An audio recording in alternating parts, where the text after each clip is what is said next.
YCP ప్రభుత్వ తప్పుడు విధానాల వల్ల ఏపీ ఎంతో నష్టపోయిందని అన్నారు సీఎం చంద్రబాబు. అసమర్థ నాయకుడు పాలిస్తే రాష్ట్రం నాశనం అవుతుందనడానికి జగన్ ఉదాహరణ అన్నారు. 2027 నాటికి పోలవరాన్ని పూర్తి చేస్తామని చంద్రబాబు స్పష్టం చేశారు. సిఆర్ పార్టీలు కూడా కలిసాం. ఒకటి జల్ జీవన్ మిషన్, రెండోది పోలవరం మీద సమీక్ష చేశాం. ఇది 2027 ఎండ్కంతా కూడా పోలవరాన్ని పూర్తి చేయాలని ఒక ప్రాజెక్ట్ కింద పెట్టుకున్నాం.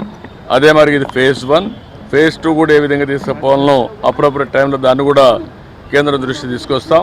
సముద్రంలోకి పోయే నీళ్లు కానీ రాష్ట్రంలో ఉపయోగించుకోగలిగితే కరువు లేకుండా చేసే అవకాశం ఉంటుంది. ఏదైతే పోలవరం నుంచి బనకచెర్ల వరకు ఏ విధంగా తీసుకుపోవాలి, దీనికి కేంద్ర సహకారం కూడా అడిగాను. ఈ 2 ప్రాజెక్టులు అధ్యయనం చేస్తున్నారు. జల్ జీవన్ మిషన్ లో ఆంధ్రప్రదేశ్ రాష్ట్రంలో 1% కూడా ఉపయోగించుకోలేని పరిస్థితికి వచ్చారు. ఆంధ్రప్రదేశ్ లో మాత్రం పూర్తిగా నిర్వీర్యం చేసే పరిస్థితికి వచ్చారు. దానివల్ల ఆంధ్రప్రదేశ్ రాష్ట్రానికి 27,000 కోట్లే వస్తుంది.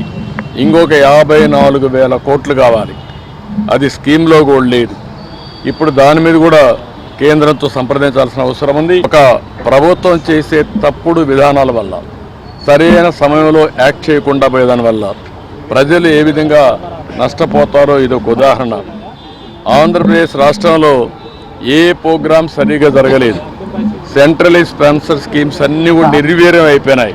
ఒక్క ప్రాజెక్టు కూడా అమలు చేసే పరిస్థితి లేదు. 93 సెంట్రలీ స్పాన్సర్ స్కీమ్స్ని వాళ్ళు డీఫంక్ట్ చేస్తే, అవి ఖర్చు పెట్టి ఆ డబ్బులు డైవర్ట్ చేస్తే, మేము ఆ డబ్బులంతా ఖర్చు పెట్టి యూసీలు ఇచ్చి మళ్ళా ఇప్పుడు ట్రాక్లో పెట్టే పరిస్థితికి వచ్చాం. సెంట్రల్ ఇచ్చే స్కీమ్స్ అన్ని ఉపయోగించుకుంటే రాష్ట్రంలో ప్రయోజనాలు వస్తాయి. ఉపయోగించుకోకపోతే ఇలాంటి సమస్యలు వస్తూ ఉంటాయి. ఒక భయంకరమైన పాలన. అదే మరిగా ఆ రోజు చేతగాని పరిపాలన వల్ల చాలా సమస్యలు వచ్చాయి. ఒక్కొక్కటి ఆ సమస్యలను పరిష్కారం చేసుకుంటూ ముందుకు పోతున్నాం. ఎవ్వరూ ఏం చేయని వాళ్ళు కూడా ఇప్పుడు వచ్చి మాట్లాడే పరిస్థితికి వస్తారు. మాట్లాడే వాళ్ళు ఒక పైసా ఇవ్వలేదు, ఏమీ చేయలేదు. ఇది ప్రజాస్వామ్యం నేను చాలా చూశాను. ఇలాంటి రాజకీయ నాయకుల్ని, ఇలాంటి రాజకీయ పార్టీలను ఎప్పుడు చూడలేదు. కోడ్ ఆఫ్ కాండక్ట్ అనేది రాజకీయ పార్టీలకు వర్తిస్తుంది, కంటెస్ట్ చేసే అభ్యర్థులకు పనిచేస్తుంది, అధికార యంత్రాంగానికి పనిచేస్తుంది.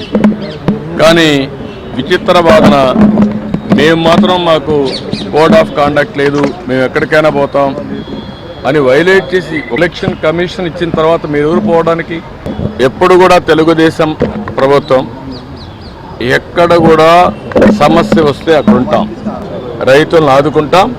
అదే సమయంలో ఎవరైనా సరే రైతుల ఇంట్రెస్ట్ కోసం చెప్తే వింటాం, వాస్తవాలుంటే